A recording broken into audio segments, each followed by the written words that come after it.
S start.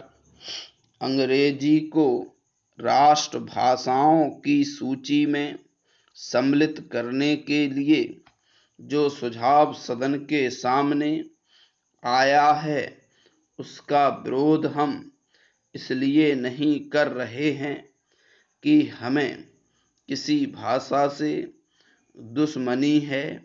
हम यदि अंग्रेजी भाषा के आधार पर विद्वान बने हैं तो यही कहकर कि हम उसी के द्वारा बने रह सकते हैं, हिंदी को पीछे रखना उचित नहीं है।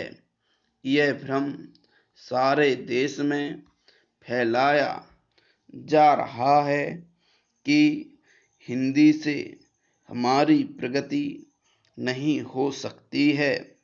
इसके विपरीत मैं देखता हूँ कि देश को यदि कोई भाषा दो भागों में बांट रही है तो वह अंग्रेजी भाषा ही है।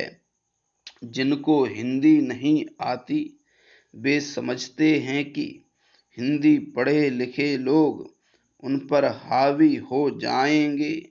मेरी समझ में तो यह बात नहीं आती। जो आदमी विदेशी भाषा का पंडित बन सकता है उसे हिंदी का साधारण ज्ञान प्राप्त करने में कौन सी कठिनाई आ सकती है।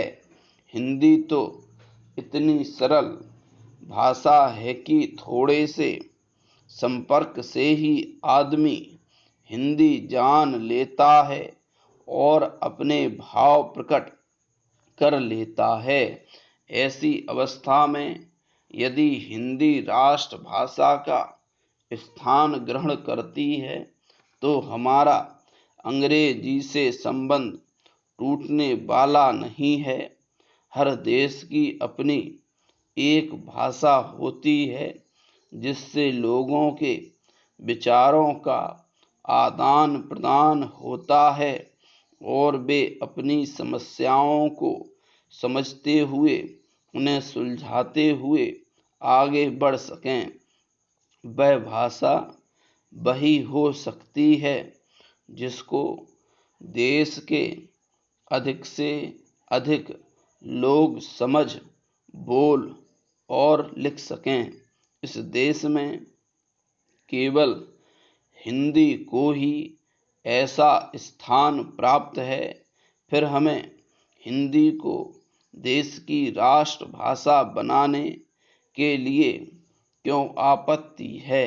यदि हम इस प्रस्ताव को जो कि हमारे सामने पेश है स्वीकार करते हैं तो मेरा यह निश्चित मत है कि जिस दासता के बंधन से हम निकलने की कोशिश कर रहे हैं उससे हम नहीं निकल पाएंगे।